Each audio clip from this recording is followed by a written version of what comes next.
Chers amis du programme Éclairage, bonjour, bonsoir, bon après-midi, ça dépend de l'endroit où vous vous trouvez et du temps que vous êtes en train de passer.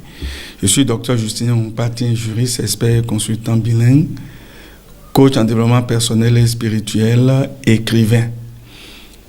Nous nous voyons à nouveau pour échanger sur une toute petite thématique afin de tirer des leçons et produire des applications dans le secteur économique et entrepreneurial.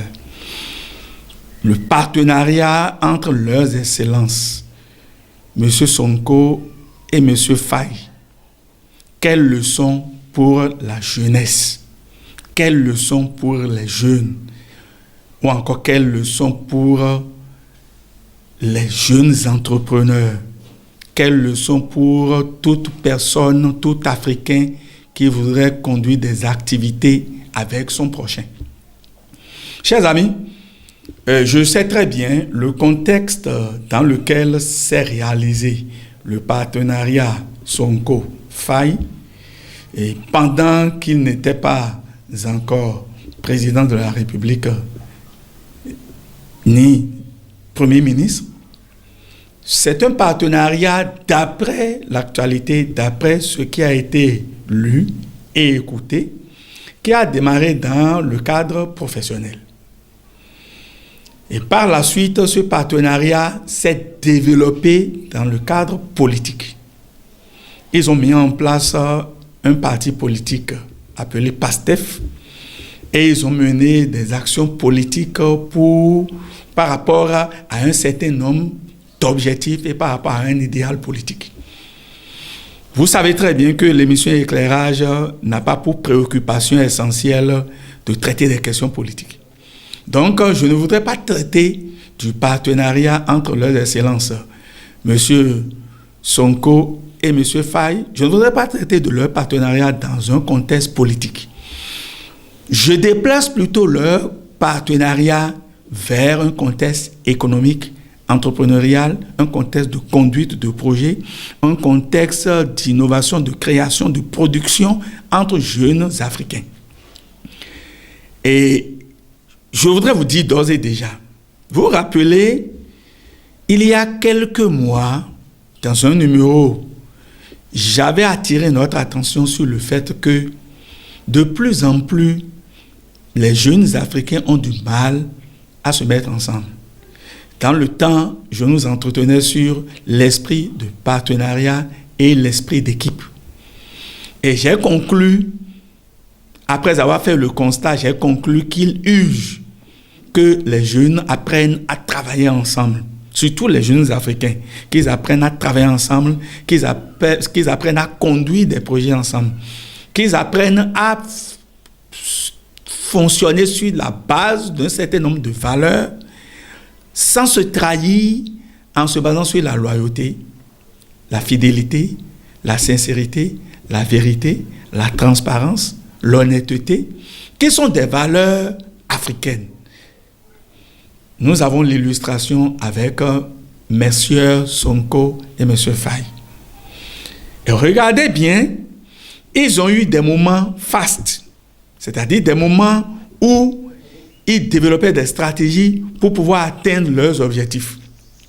Ils ont eu des moments néfastes, c'est-à-dire des moments où ils se sont retrouvés en difficulté, où ils se sont retrouvés en prison. Je ne voudrais pas développer ou expliquer ou exploiter les aspects politiques liés à cela. Je voudrais que vous soyez d'accord avec moi pour constater dans un cadre économique et entrepreneurial de gestion de projet, pour constater que 2 Africains, 2 Sénégalais, 2 musulmans, ça pouvait aussi être 2 chrétiens, ça pouvait aussi être 2 pratiquants de religion endogènes africaines. 2 Africains, 2 musulmans, 2 Sénégalais se sont mis ensemble autour d'un certain nombre de valeurs pour atteindre un objectif. Ils ont conduit des actions, des stratégies, des techniques sur la base d'un programme, sur la base d'un document, sur la base d'un certain nombre de principes immanents à eux. Ils ne se sont pas trahis. Ils sont restés soudés. Ils ont eu l'adhésion de la jeunesse. Ils ont eu l'adhésion de toute une population. Ils ont eu l'adhésion des personnes plus âgées que ces deux jeunes-là. Je perçois la jeunesse comme la tranche d'âge qui va même jusqu'à 50, 60 ans, 70 ans. La jeunesse est d'abord mentale et morale. Même si on est d'accord que les gens se basent beaucoup plus sur des données d'ordre, des données liées à l'âge pour qualifier la jeunesse, pour définir la jeunesse. Pendant les moments néfastes, ils ne se sont pas séparés. Ils sont restés collés à leur vision, à leurs objectifs. Et ils ont regardé droit devant eux tout en poursuivant leur action. Lorsqu'ils se sont retrouvés en difficulté stratégique, alors que l'un devait être positionné, il a cédé place au second pour que le second puisse porter l'idéal.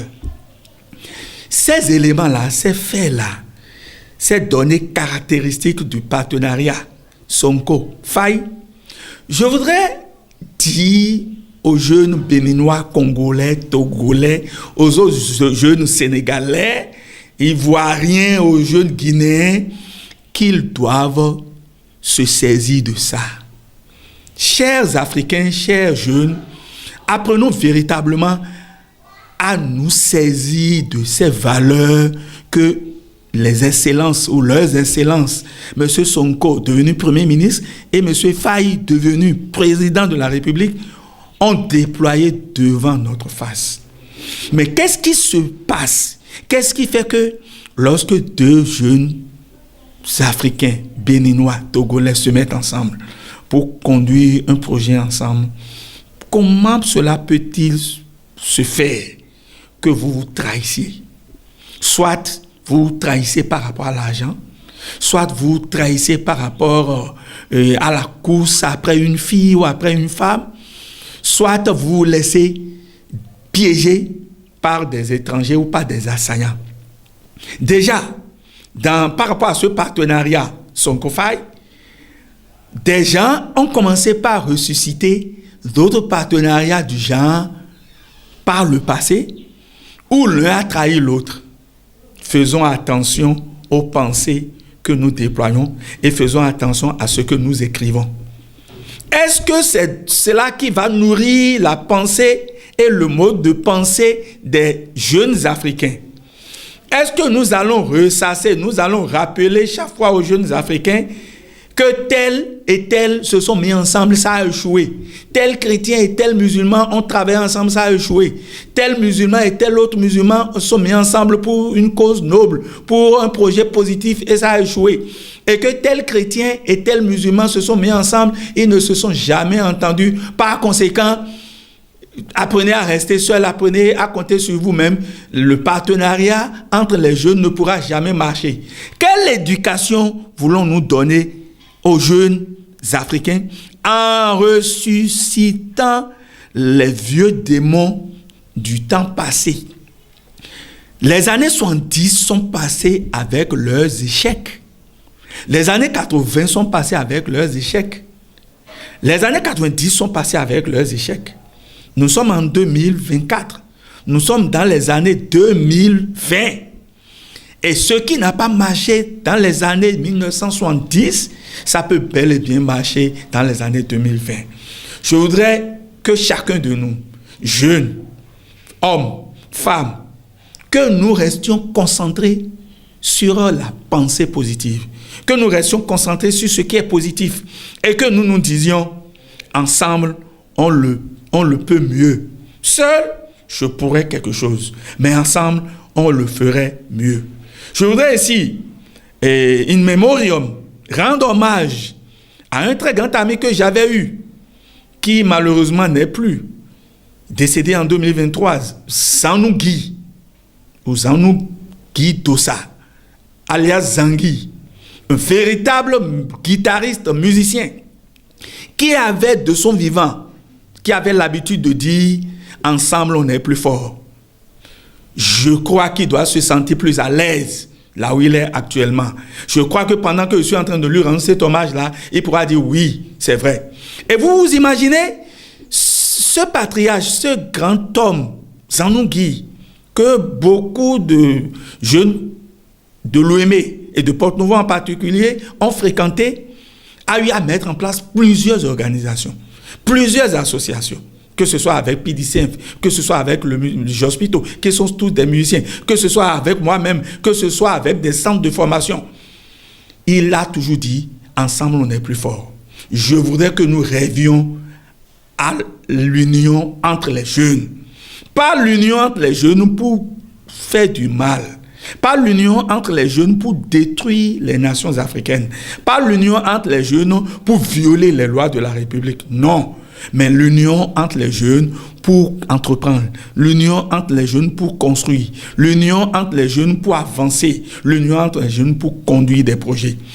Je crois que le partenariat Sonko-Faye est un partenariat durable. C'est un partenariat qui ira très loin et croyant, sachant que ce partenariat est fondé sur des bases solides, ce qui s'est passé par le passé avec d'autres patriarches dans leur partenariat ne les atteindra pas. Je crois et je souhaite de tous mes voeux que des partenariats du genre émergent en Afrique, des partenariats constructifs. Je suis docteur Justin Mompatin, je vous remercie.